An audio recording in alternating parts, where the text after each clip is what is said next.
Fitzgerald, this is Dubai Works, where we interview the business leaders making a difference in this great city. That business with scalability was very interesting to me.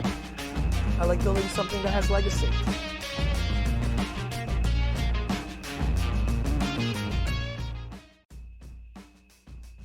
This episode of Dubai Works is sponsored by Petra Insurance, a groundbreaking player in the UAE insurance market with more than 55 years of experience in the industry.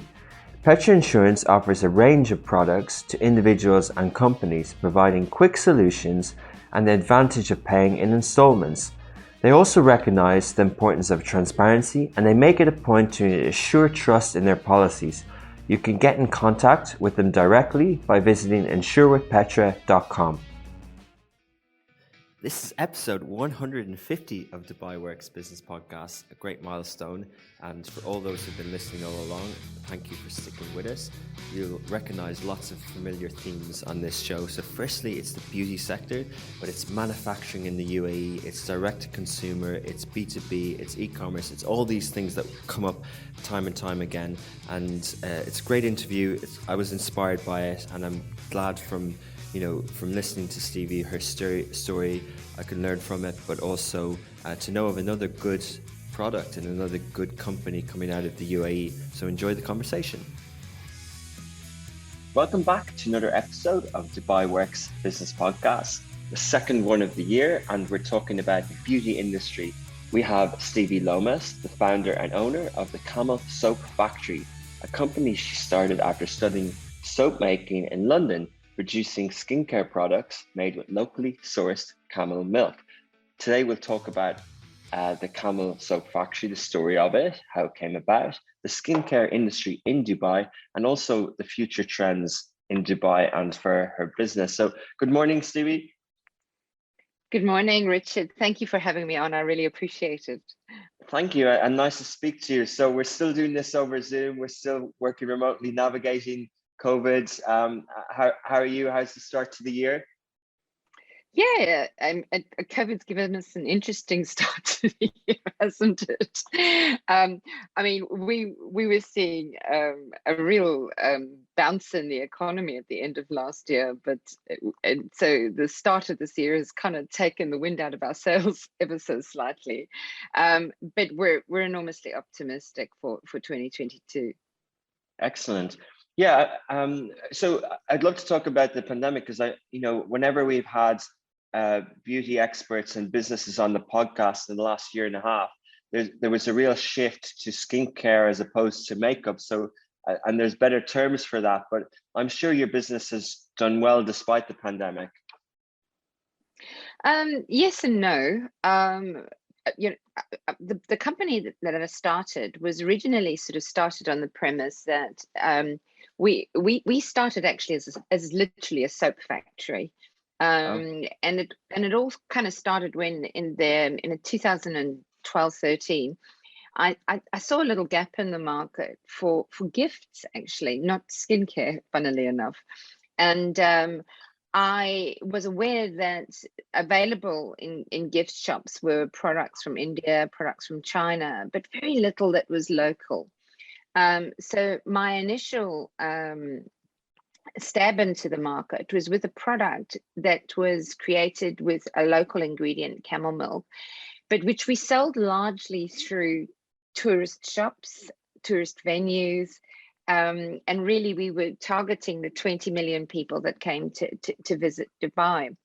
So when 85-90% of your business is dependent on tourist footprint, when COVID happened, clearly we were going to be quite badly affected. And we literally saw our revenues drop by 90%. Where skincare came in is what we've done subsequently. I really hate the word pivot, but we had to look really closely at our business model, and being so dependent on one particular consumer sector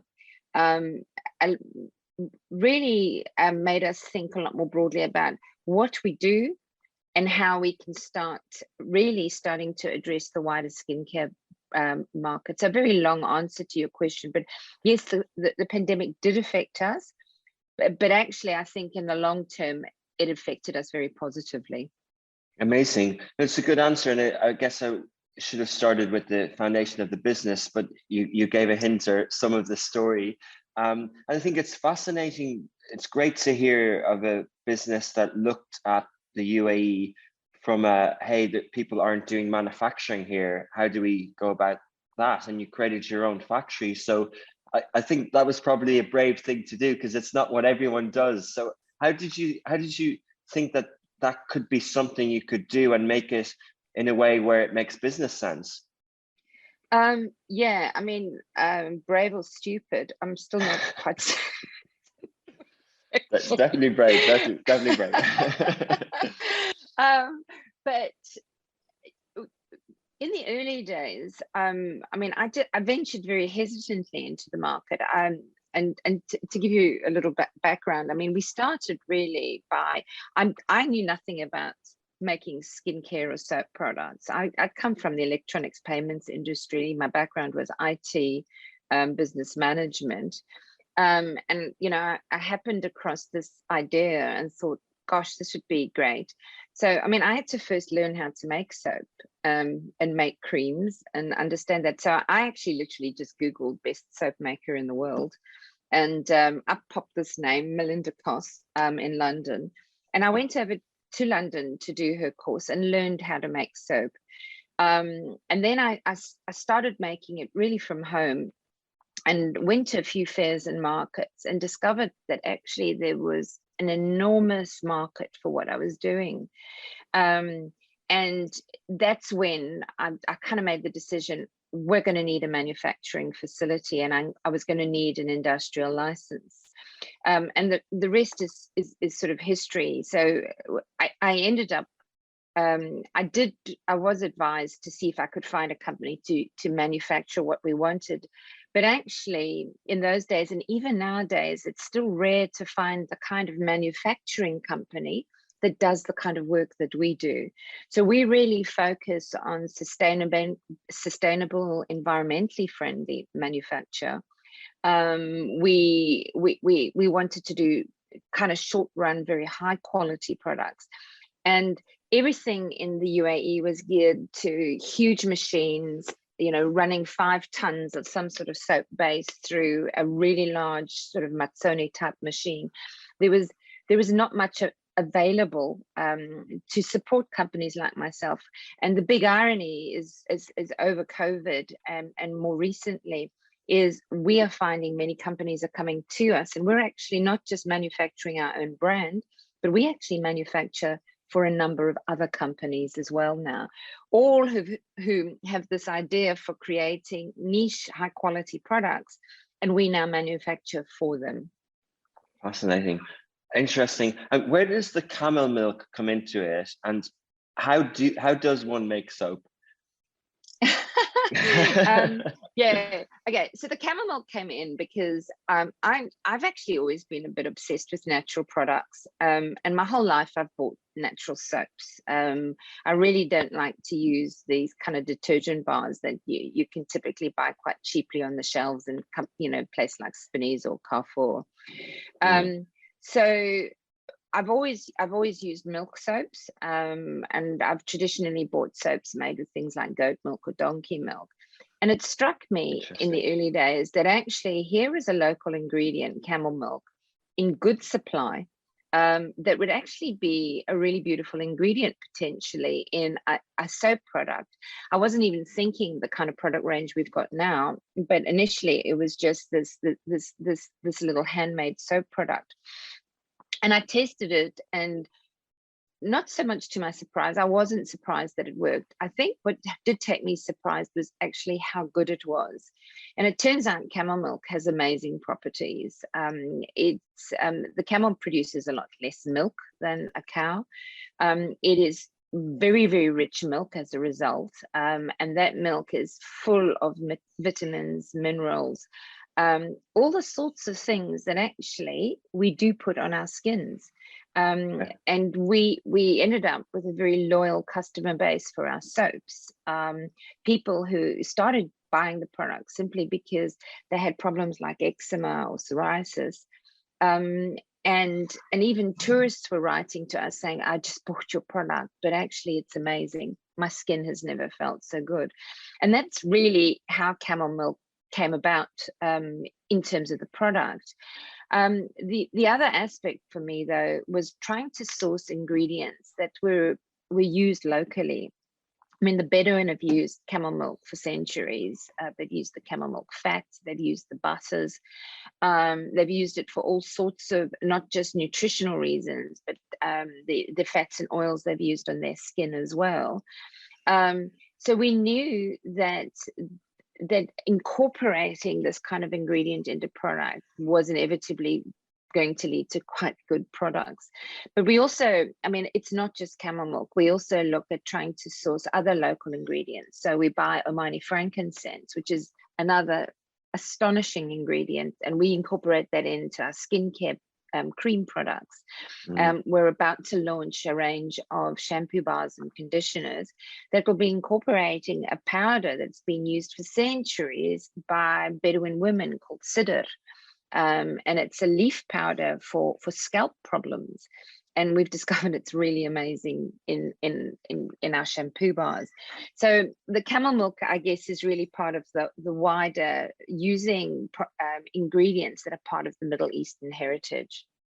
Wow, fascinating. Yeah, so not only are you doing manufacturing, like assembling a product in the UAE, you're actually using natural resources, not just from around the world, but you're using them from here. It sounds like it sounds amazing. It sounds like, you know, not only have you had a career in the commercial world or the corporate world and done a course in London, but the personal interests out of you know, products that many entrepreneurs come up with a product because they can't find what they personally want to use.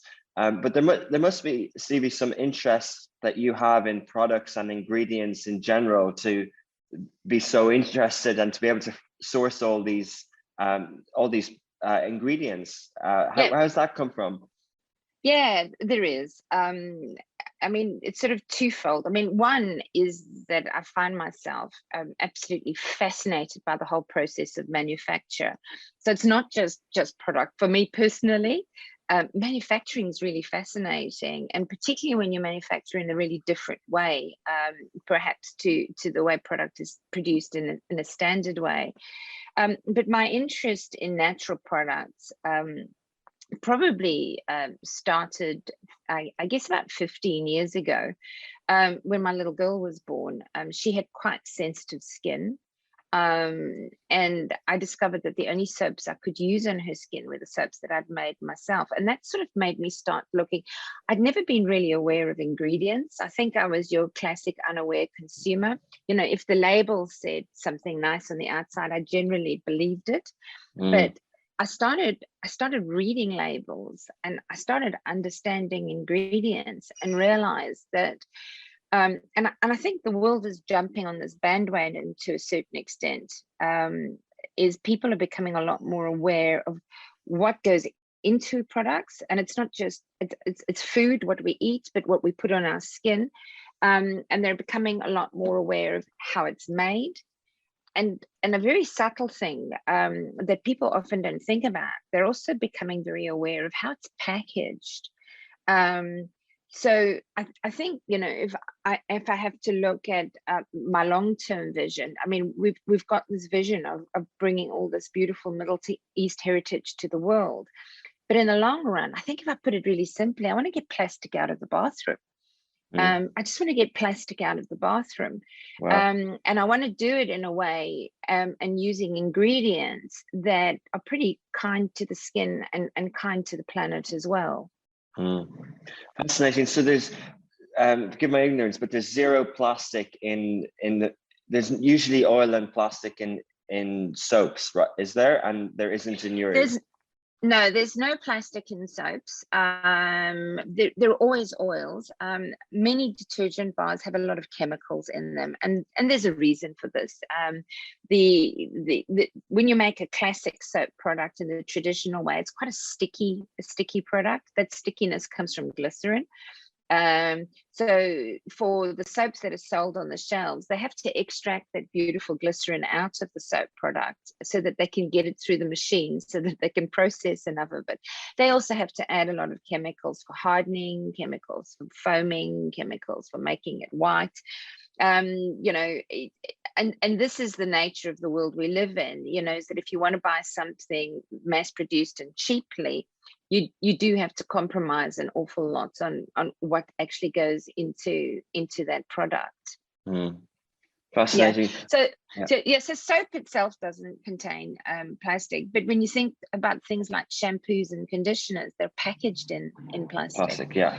You know, and people, I mean, we're shipping around tons and tons and tons of plastic, then we're throwing it away, also that we can wash our hair. Now, you know, if we can start to change perceptions and create products that are as good, if not better, than the products in the plastic bottle, and can put it in a bit of recyclable paper or cardboard, one, it's cheaper to transport. Two, the waste is so much less, and the whole process is better for the environment.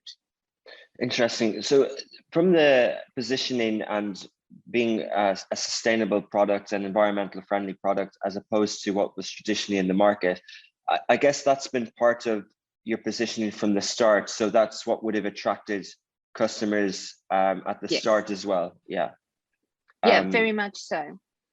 I mean, even our packaging, you know, I really looked at all our packaging options, and in the end, we went for these really beautiful jute bags, and the whole purpose of that was, one is the bags were reusable, and you know, for instance, I keep all my USB sticks and that's in one of my little soap bags. So the whole point was reuse it, but if you can't reuse it, it's compostable.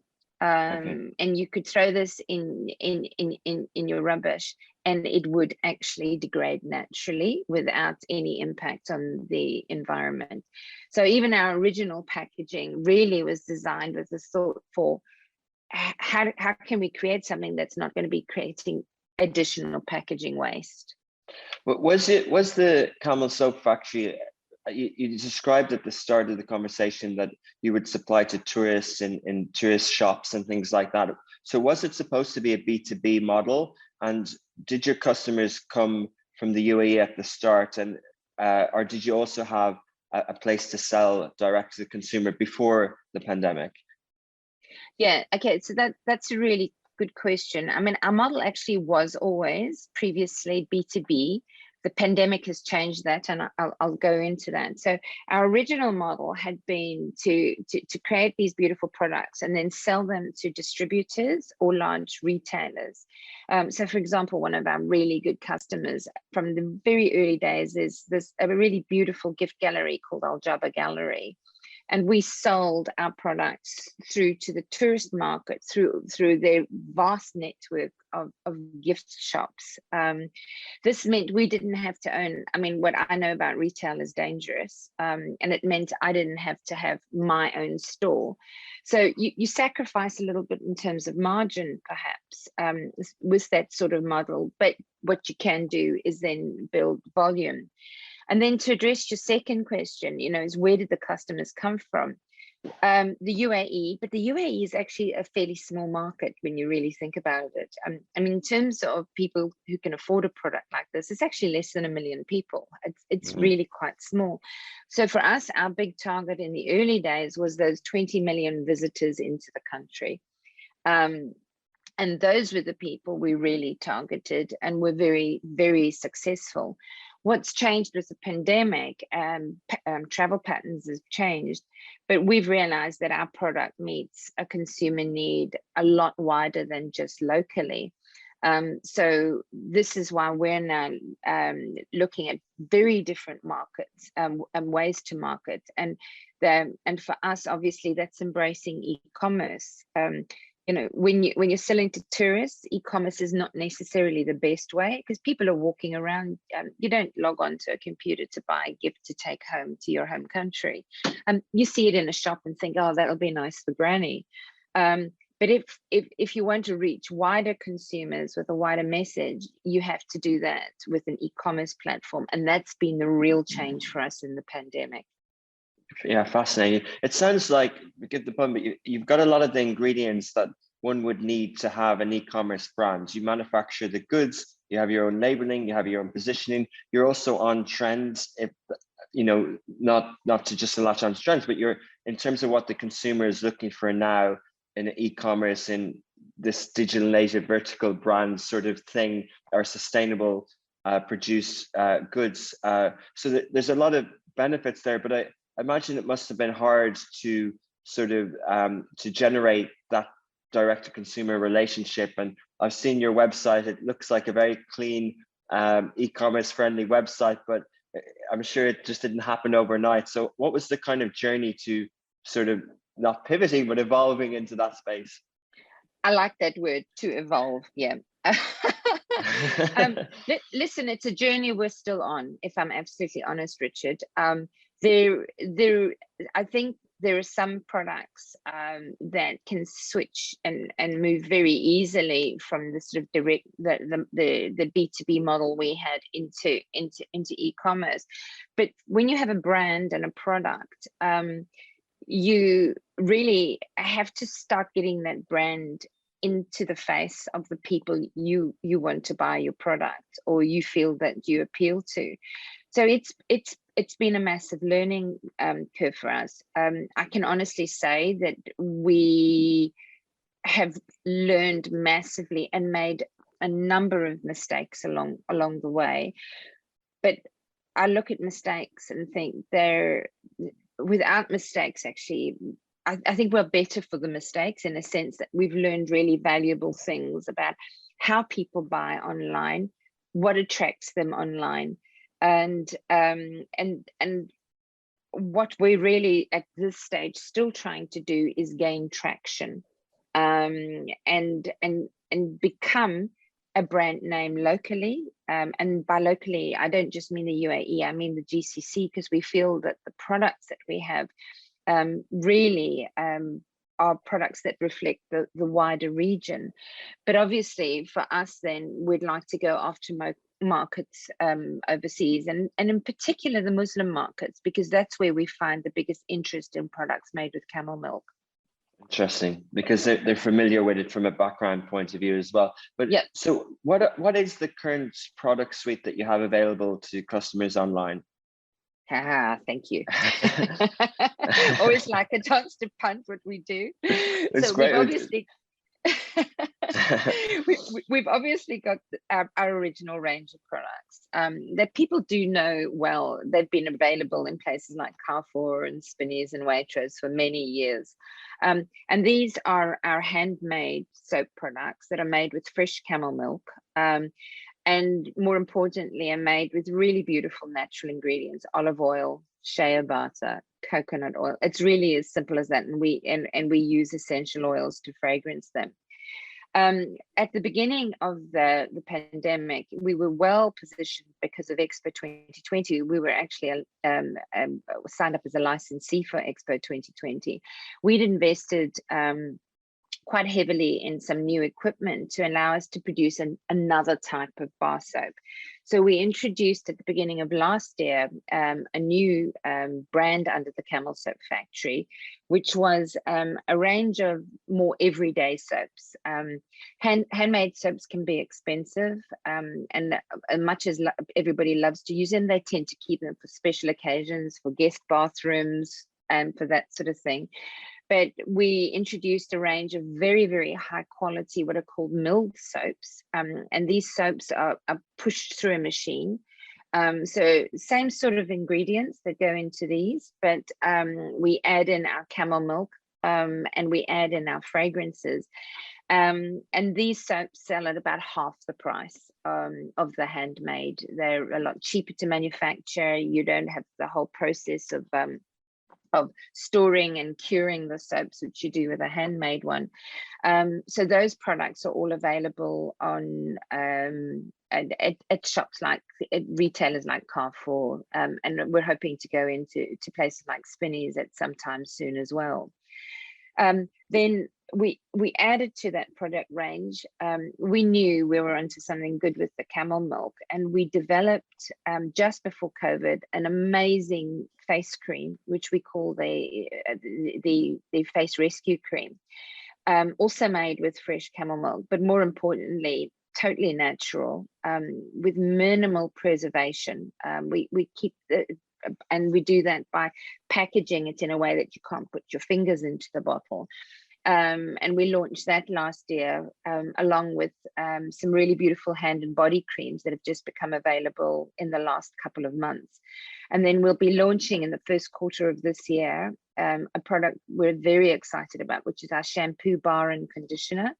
And these are liquid-free, plastic-free, environmentally friendly shampoo bars and conditioners, and they will be a first local product into the market. There are a couple available worldwide.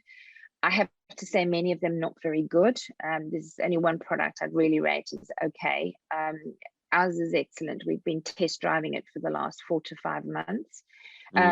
So the range is expanding and allowing us to really go more directly to consumer with products that people perhaps want to have in their homes and use on a daily basis.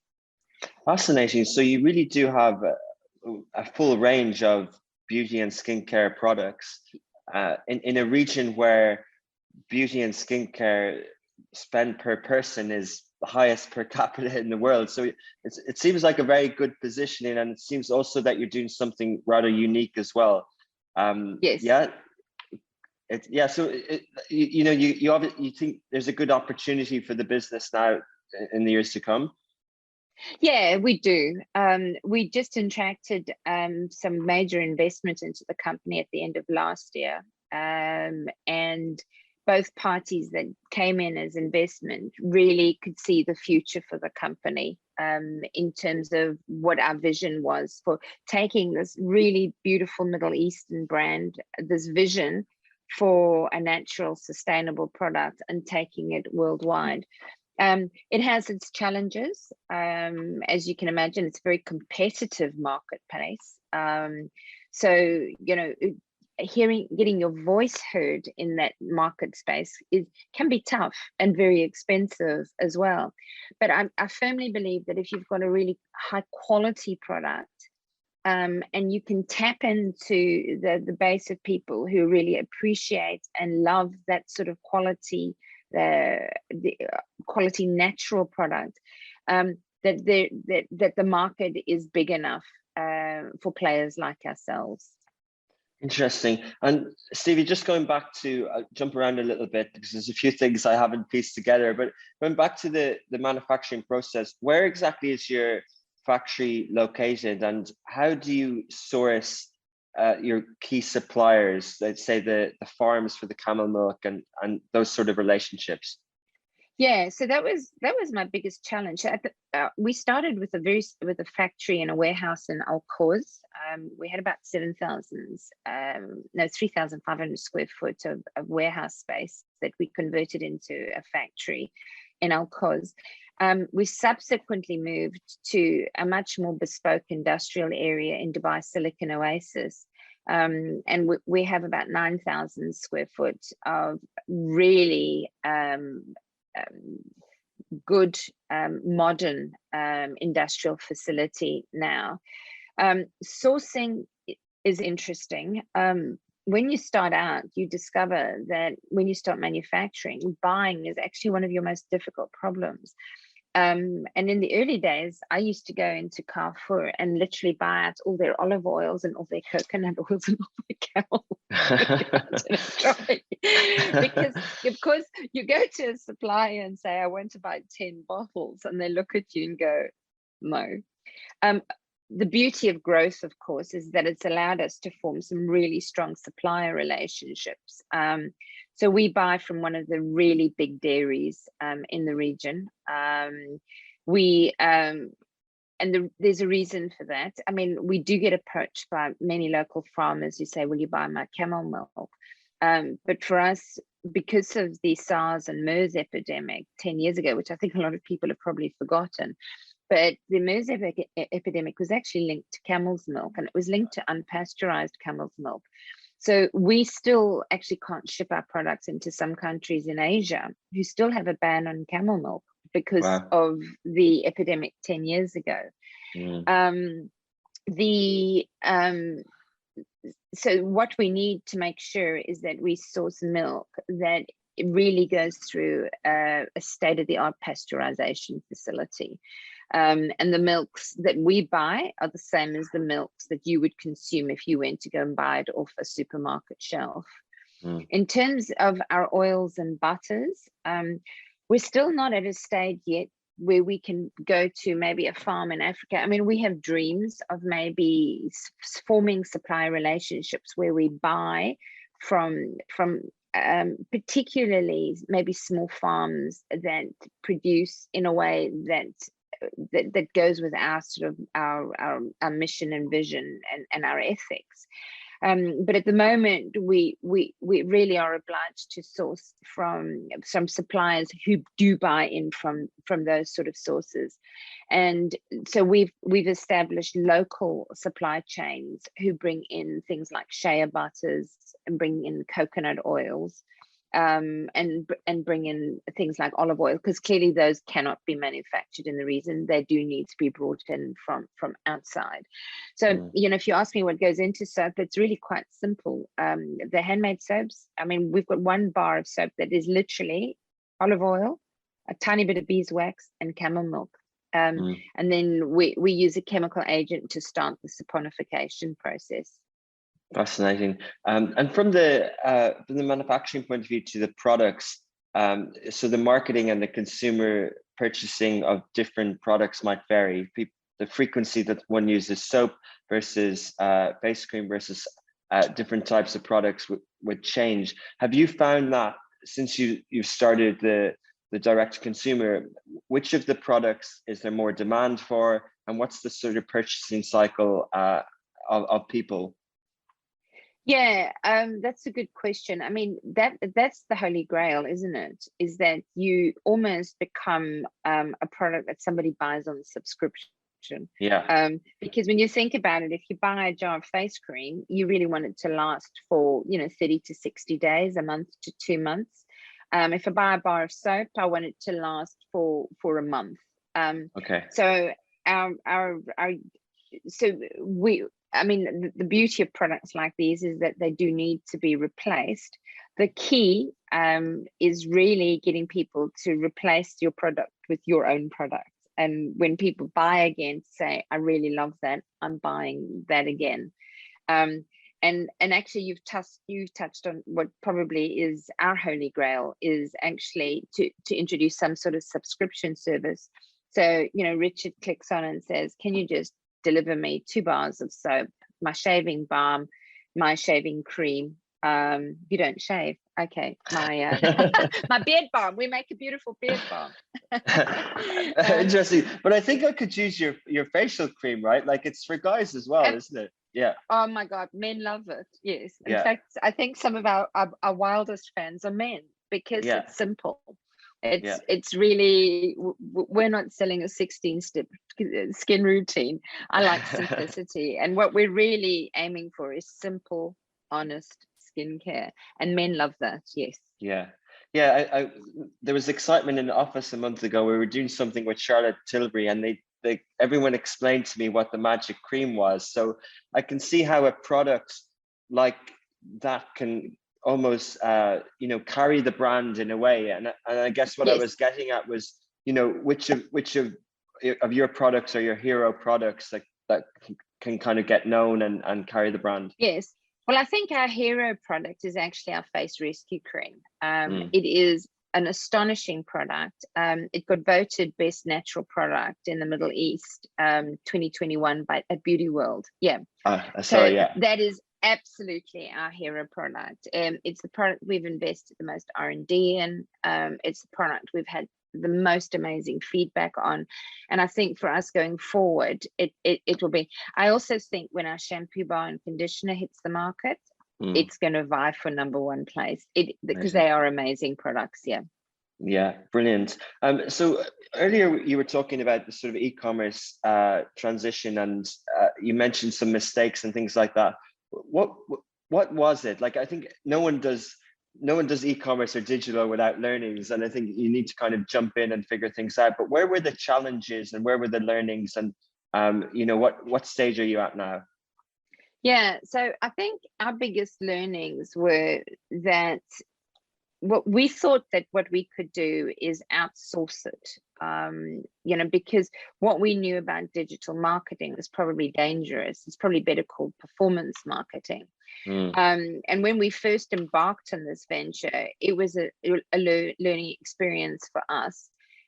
We discovered that it was a learning experience for many of the agencies we went out to as well. So I think one of the biggest challenges we face, and this is a real regional problem, is the lack of talent, and the lack of real in-depth understanding of how to do this kind of performance marketing. So we've had to reach out wider than the UAE to get that experience. We also learned that you can spend a great deal of money, but if you don't monitor on a daily basis, you're literally throwing money down the drain. I mean, you're just throwing money away. So we've learned that really you've got to monitor very, very closely each and every penny that you spend. And this won't be new to anybody who does e-commerce marketing. In the end, what we've decided to do is kind of bring in skills in-house, and then outsource just aspects of performance marketing to real specialists. Rather than looking to an agency who can do everything.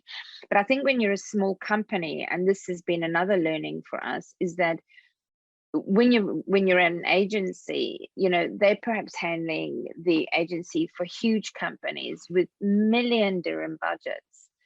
Our budget's a lot smaller, and you tend to get pushed to the bottom of the pile.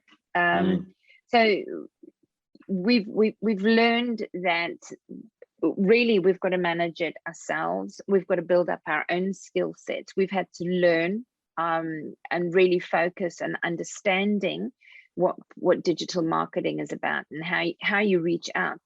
But I think the biggest learning is you've also got to understand the people that you're trying to sell to, and that can be quite challenging. I think we're getting there. We understand, but it's reaching those people as well.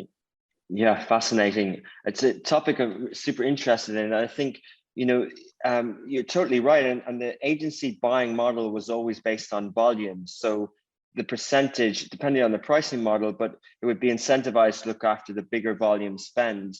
Yeah. But then it is like a trick or a drug, or the reason Facebook and Google take so much of the ad dollar online is because they have done such a good job at educating people on lower funnel performance marketing. But then there's so much more to it, and you described it well there. But I think what your website looks amazing, right? It looks like almost like a marketplace. If I had a beauty product, I'd be like, oh, that'd be great. They've done the hard bit. They've made it clean. They made it Dropbox, pick a product, the checkout, everything like that. But what isn't obvious for me at the start is that you also do the manufacturing. And what typically, if someone's building a product business right now, they will either do the drop shipping Shopify type approach where they make the product, but they almost outsource so they sell the product, but they almost outsource the manufacturing and the shipping. Or the other approach is where they do a marketplace where they take providers from people like you, and they have an e-commerce website with the best products in their category. And what you've done really is you've done the factory and the good website, but it's costly to do everything, because then you have to do the marketing and everything as well. You've actually put your finger on it exactly. And I think that's, well, I think my mentor in the very early days said to me, Stevi, for goodness sake, find somebody to make it for you. I couldn't. But in a sense, that's kind of what we're doing for a number of brands now as well. We actually make their product for them so that they can focus on how they get the product to the consumer. And in fact, to be quite honest, many brands operate that way. They focus entirely, their entire operation is geared around their marketing. And the product is produced probably by a contract manufacturer. It's shipped by a fulfillment center. And to be quite honest, most of the time they don't even see the product. Sure. They'll have conceptualized it, had it formulated. I mean, and very good products shipped this way. So what we have done is unusual. And I guess, you know, it's why we've ended up with some of our investors being quite close to UAE government and Dubai government, because they see that the future of this country is also based on building that industrial and manufacturing base. Exactly. And whilst we might be quite quirky and a little different, we're as important to the total ecosystem as are, say, the big tech companies. Yeah, but it might be unusual here, but it's actually best practice. It's best in class. My brother was visiting from San Francisco and he was wearing these shoes, and I purchased these shoes that from the US, and they came quite quickly. And the whole experience, because they're well-backed company, but their whole e-commerce experience, because they own end-to-end, they own the, you know, it wasn't on a third-party website. They own the product and they just do one thing well. It's that sort of, you know, Warby Parker example that's done well over the years, and this sort of product example that I said to a friend of mine who's an investor in this space, and you know, I said to her that I wish there was more products that were done end to end in the UAE, whether it's apparel or whether it's beauty or skincare or things like that, because only then do you really trust. Do you say, okay, this is the website, that's the source, this is the product, that's the source. And then you know that they're going to be investing in the same way they did with the factory and with the product in the customer service and the final time. experience. You know, that's a really interesting point. I think, you know, one of my heroes of this was Zappos in the US, you know, because they also own their whole process from the start to the finish. And you're absolutely right. You know, owning the manufacturing process mean we own all parts of the process. It has its challenges, but it's also enormously rewarding. And I think for the consumer, there are huge benefits. I agree. Amazing. So we just finish on a question on the region and your enthusiasm and sort of approach to the region. Do you see it as, for your business and personally, do you see it opportunity within the UAE, within the Gulf and North Africa, or Middle East and North Africa? You know, do you think a lot of your growth can come from here in the next decade or so? Yeah, we do. I mean, we do have global ambitions. We think our products are good enough to do really well in a number of markets. I'd say so for the next sort of 3 to 4 years, our focus really is on the wider GCC. We're particularly interested in Saudi because we feel that the product will resonate with many Saudis, and it's really just a matter of finding the right partnerships in Saudi to take the product into that market. The other big market that we're targeting is the Chinese market. We knew before the pandemic hit us that our products were 60% of our product was being bought by Chinese. Who just, I mean, I know that there's a very prevalent viewpoint that, you know, that's where all the fakes come from, and that Chinese, but let me tell you, they are the most fussy consumers I've ever dealt with. They read their ingredients, they know their labels, and they are really fussy about natural product. So we believe that there is a massive opportunity for us in Asia generally, China just been the start of it. And then we're really looking over the next 10 years to just to widen our footprint, to go globally across to potentially the States and Europe. Amazing. Well, thank you so much for sharing the journey and the story today. It's great to hear about companies like this, and wishing you best of luck. And we'll definitely follow the soap factory the Camel Soap Factory as you continue to grow. Oh, Richard, that's amazing. People can follow us, by the way, if I may say, on Instagram, Camel Soap Factory, and our Facebook is the Camel Soap Factory. We'd love to have people there. And thank you. I can't believe it's 45 minutes, Richard. Yeah, 43, 49. Sorry. Yeah. That was a good shot. That was lovely. I really enjoyed it. Thank you so much, and wishing you well, and we'll follow. It's also the camelsoapfactory.com, and they can buy lovely gifts on there as well. Valentine's Day is coming up, I think, soon. Fantastic. Right. Thanks, Richard.